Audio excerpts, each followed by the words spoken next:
Let's talk about EF and intelligence.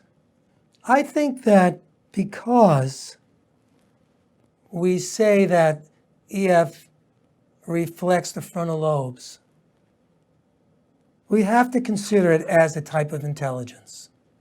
Now, this is not consistent with what we've had for 100 years with the Wechsler and the Binet and Woodcock cognitive and all those kind of approaches to measuring and assessing intelligence. But it is very consistent with the work that I have done with my colleague Tulio Otero. This chapter in the Handbook of Pediatric Neuropsychology, for example, is a place to go to get more details on exactly why we feel so strongly that EF is a kind of intelligence if intelligence is redefined in a different way than what we've done before. And I would encourage you to go on my website and read this book, 100 Years of Intelligence and IQ Testing. And we explain with considerable detail the rationale behind my statements.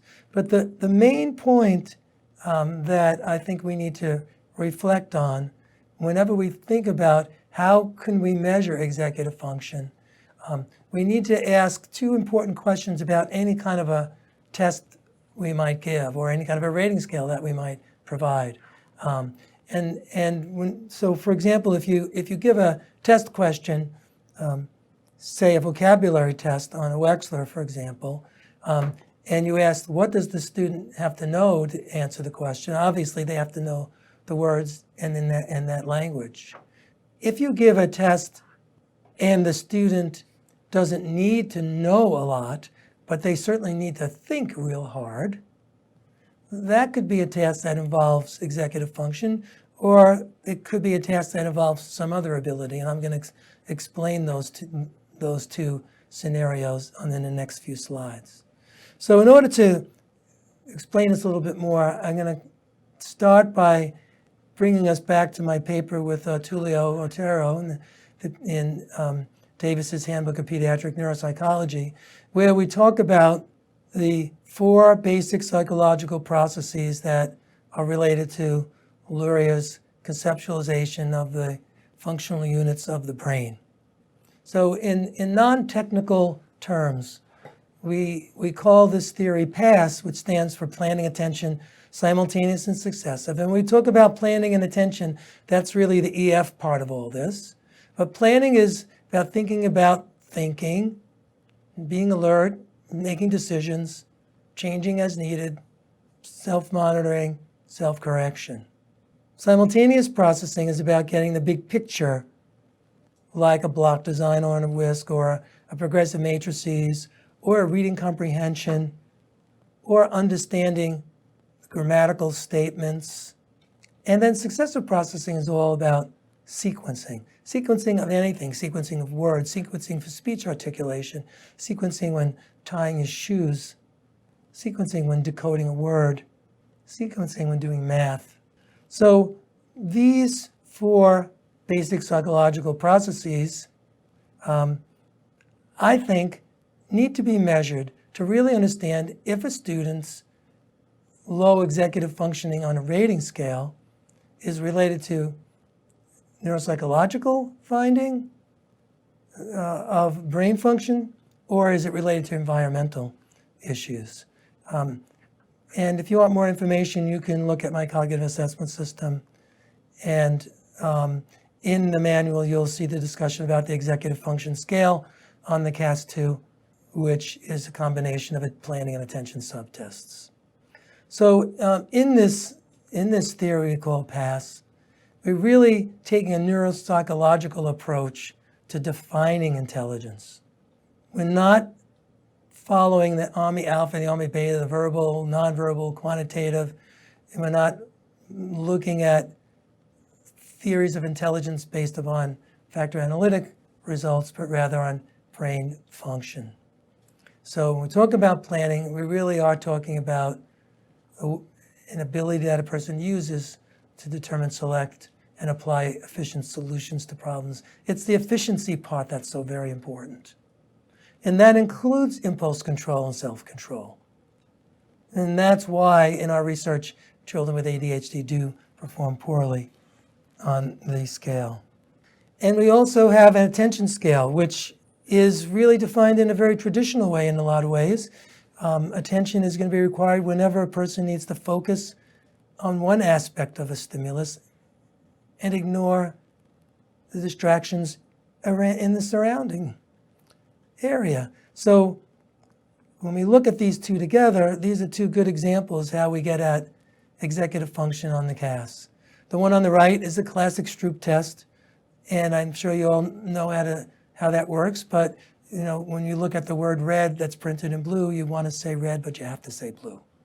So that's a wonderful example of a task that has multi-dimensions, need to focus on one, resist responding to the other. And then the one on the left, of course, the traditional trail making used for frontal lobe executive function assessment for many years. You got to figure out, how do I keep 1A, 2B, 3C? How do I keep this straight as I go through and connect the dots in the alternating correct order? Now again, coming back to the lessons on EF in the classroom, we do have a lesson on planning, and I actually want to drill down on this because I think it's quite important to show you some research I've done on planning. This particular lesson that we have, this is the actual lesson plan that a teacher would use. We would talk about the phrase of the week, where we would look at the kind of questions that we would ask the students after they view a video. This happens to be a video of a flash mob. And these questions designed to stimulate discussion. Because what I love about EF in the classroom approach is we don't directly teach the kids, this is what a plan is, this is how you should use it, this is when you should use it, let's practice it together. Instead, we ask the question, how do you know if a plan is any good? And we get the students to talk about it as a group. And I'll show you some of the things that they said after they watched this flash mob. Some of the things, well, we asked the question, what would you have to do to plan this out? So one of the students said, we had to learn the dance steps. So that means they had to acquire the knowledge. Another student said, well, somebody had to start the dance. Okay, that's initiation. And then we asked, well, so what are the parts of a good plan? Well, think of a possible problem that may occur. Of course, that's contingency management, right? And organizing the dance. Okay, how do you know if a plan is any good? Put it in action, see if it works. Okay, well, that's the self-monitoring piece. Give it a try. And what I really like about giving it a try is that means if you don't succeed, you learn from failing. You don't turn around and say, oh, I must be dumb or I must be bad because I failed. So that's all part of this rethinking how we think about ourselves. And what should you do if a plan isn't working? Well, fix it is a really good plan, but go home, that's not a good plan, right? But the really interesting question was the next one. How do you use planning in this class? And the student said, we don't. And in fact, that was the case initially, because the teacher did all the planning in the class. And as the student said, Mrs. X does all the planning in class, so you don't have to think about it. Well, this teacher was really a wonderful teacher. This was an algebra class. And she became the greatest advocate of this method after the first semester that we tried it, because it turned the class around, engaged the students, because now they were able to talk about all the different ways to do the algebra problems, not just the one way that the teacher may have provided as a possible solution. And that really changed the attitudes towards the class, changed the children's performance in the class. And that's what EF is all about. It's about thinking about how you do what you decide to do. If you're just following what the teacher tells you to do, that's not EF. You're not using your frontal lobes for that. that the teacher's using frontal lobes in that instance. So let's take a few more steps. In our EF in the classroom, the instruction that we provide is also augmented by posters and all kinds of signs in the classrooms, in the hall, to get students to be reminded of all the aspects of EF that we talked about, all the 9 areas that we talked about on the CEFI. Now, I want to tell you a little bit more about using, about intervention and using different approaches for encouraging students to be more strategic and more thoughtful about how they do what they do. And to do that, I'm going to start with this, one of the handouts in my Helping Children Learn book, which is an encouragement to psychologists and teachers to talk to the students about how they can be more effective and get things done more efficiently. I like to couch it within the phrase, think smart and use a plan. And what I've found is when you speak with young adults, the ones we work with at the alternative school, they're in their 20s, or when you speak with a 10-year-old or even an 8-year-old, when you talk about, or an 80-year-old, when you talk about, let's reflect a little bit on how we can do this, rather than just do something, it really changes the outcome dramatically.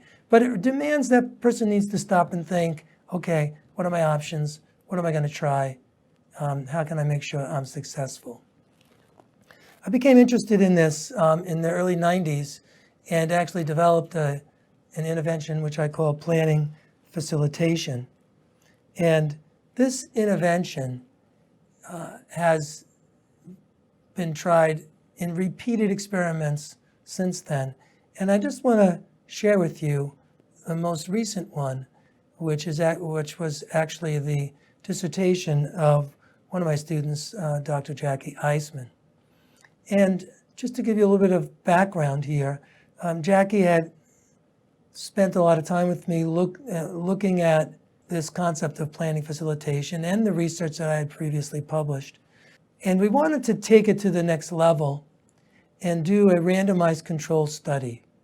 And to make it harder for us to show that what we were doing was effective, we went to a special school, private school in the Washington, D.C. area for children with ADHD and LD. And in fact, the students in this study had ADHD and LD. And if you know the research on ADHD, for example, you know that we can get their behaviors under control, but it's really hard to get them improved academically.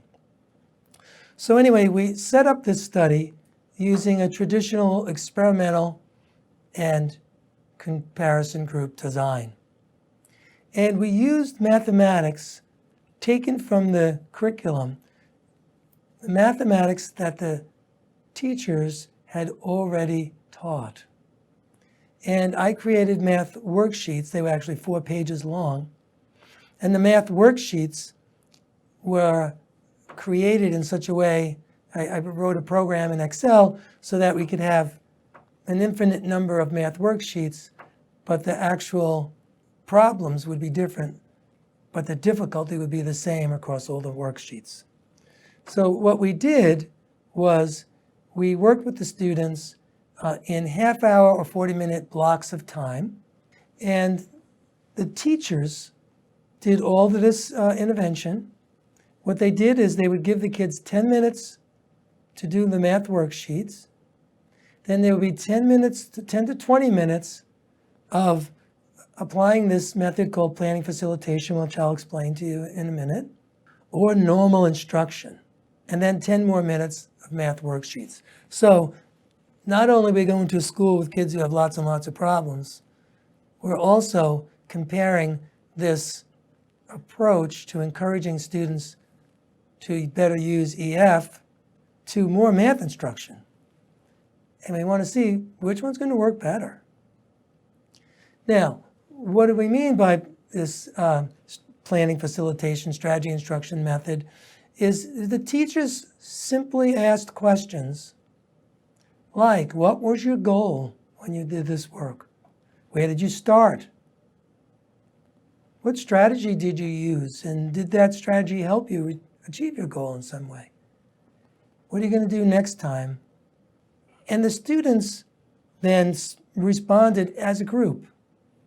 And in my actual paper, I have a longer list of the kinds of things that the students said, like simplify fractions first and all that kind of stuff. But I'll show you some of the ones that I think are kind of particularly interesting. One of the students said, my goal was to do all the easy problems on every page. Well, there's only 4 easy problems on the whole 4 pages, so you're not going to improve much. I do all the problems, I know that I check my work. Well, wow, how often do we tell kids, did you check it before you handed it in, right? I do the algebra by figuring out what I can put on the X. Okay, that's good, but I like these last 2. I did all the problems in the brain dead zone first and try not to fall asleep. Of course, that's really important. But what did we find? What were the results? Well, when we looked at pre-post differences on the worksheets taken directly from the curriculum that the students had, what we found were effect sizes for the normal instruction students of 0.6, which is a reasonable effect size. But the students who were given this planning facilitation, which is really about teaching kids to better utilize executive function, they improved quite a lot. And they actually started off lower, slightly lower than the control group. But we didn't stop there. We said, well, what about on standardized achievement tests?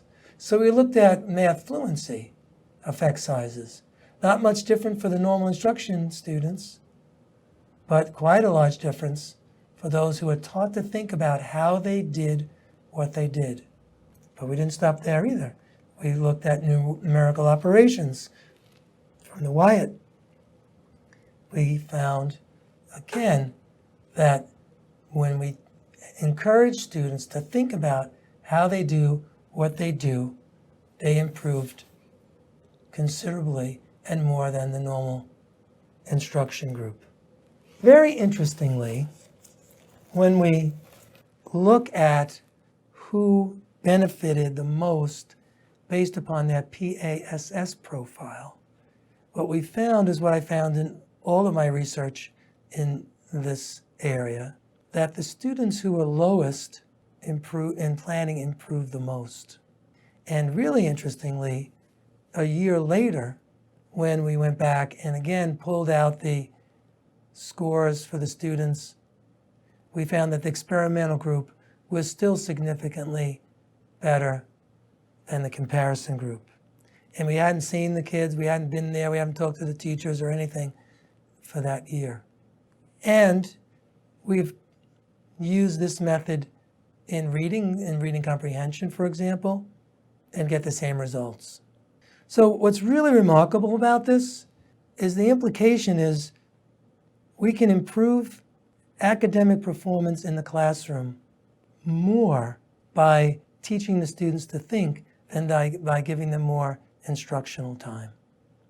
And that's really a pretty amazing result. And as I've said, we've been doing this research for quite a while, and we have had consistency in all the previous research, which is on my website if you want to go read it. Now I want to spend a few minutes at this particular point talking about the relationship between EF and specific learning disability eligibility determination.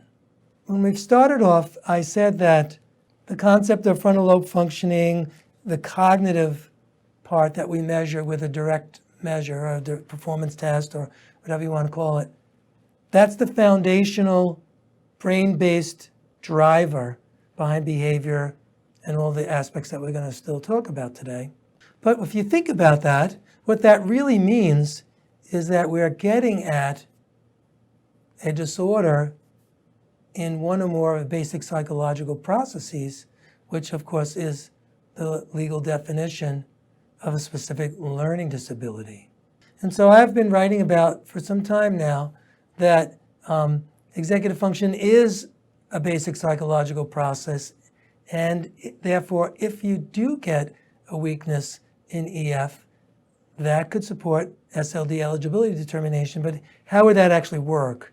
And the way that it would work would be to use my discrepancy consistency method, which I first published on in 1999, and which is really not a complicated concept. And it's probably best represented in this triangle here that to illustrate a few points. So when we're looking to see if a child has a disorder in cognitive processing, what we would do is if we had a low score, say in executive function, that would go in the bottom right-hand side of this triangle. Those scores should be significantly different than other ability, meaning cognitive processing scores, which I'll talk about next, that are good, that are average or higher. And those average or higher scores are significantly higher than the poor academics, which appear on the bottom left-hand side of that triangle. But the most important part about this is the consistency between the low academic scores and the low processing scores. It's not a coincidence that children who, or adults who have trouble with executive function are going to have difficulty with certain kinds of academic or job activities. So in school, a person with poor EF is going to have lots of difficulties with written expression, math calculation, lots of reading comprehension. How do you study, being able to study, being prepared for class, and all that kind of stuff. The same thing would be true for young adults in college who are poor in executive function. When they get to college, they have trouble managing all the demands of that environment. And the same thing would be true for adults who get on a job where they have to figure out how to achieve the goals that are expected of them. That demands lots and lots of executive function. And that's why some people just don't do very well in jobs where it demands a lot of flexibility and strategizing, self-correction, self-monitoring, because they're not that good in executive function. As adults, we might think of them as being rigid or hard to manage. Now, there are two abilities that we need to talk about that are not executive function, because everything's not frontal lobes, right? Everything's not EF, but some things are. And the first, as I mentioned before, is simultaneous processing. This is really when you have to think about how things go together. And block design on WISC is a good example. You could call it visual spatial, but it's really not only visual and not only spatial. It also can be auditory verbal with logical grammatical statements, as Luria talked about in his book, Language and Cognition. But if you think about Gestalt psychology, that's simultaneous processing. That's occipital parietal portions of the brain. Progressive matrices, knowing the answer to this, which one of the options goes on the question mark, demands that we study that 3x3 matrix to understand the relationships of the shapes and colors and so on to arrive at the answer. Answer being number 3. So that's not EF. This is different. It doesn't demand the same kind of thinking as the EF tasks on the CAS. And then finally, successive processing is all about sequencing and sequencing of anything. Sequencing is so very important for early reading, for reading decoding, for tasks like phonological tasks. This is the area where we find for children with dyslexia, especially the children with phonological processing problems. This is the area that it really underlies that processing problem. And then we want to use EF to overcome any neurocognitive processing disorder. That's where we're going with this, right? So if we have a person with good EF and they're struggling for some reason, that's not related to EF, then we have a direction. We have direction of what we want to do. And this is one of the cases in my Helping Children Learn book. Of course, that's not really a picture of Ben, but Ben, really a very nice young man, really tries hard, but really having a lot of problems. When we assessed him, we found that he was really good in EF. He was good in getting the big picture, simultaneous processing-wise, but he so struggled with sequencing. So his decoding score was really low. His math calculation was really low. Interestingly, when we asked the teacher about how the teacher was teaching child how to memorize the basic math facts, we found that the teacher was having him memorize 5 plus 6 equals 11.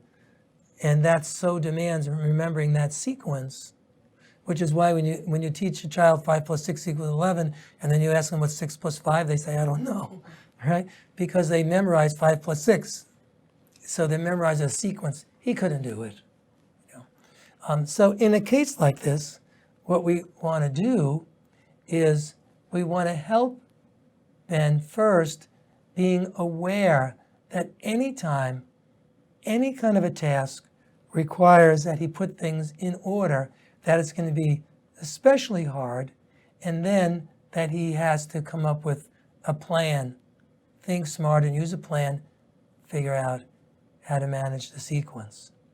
And so some of the handouts in the Helping Children Learn book are helpful in this regard, like how can you be smarter, think smart and use a plan, as I just mentioned.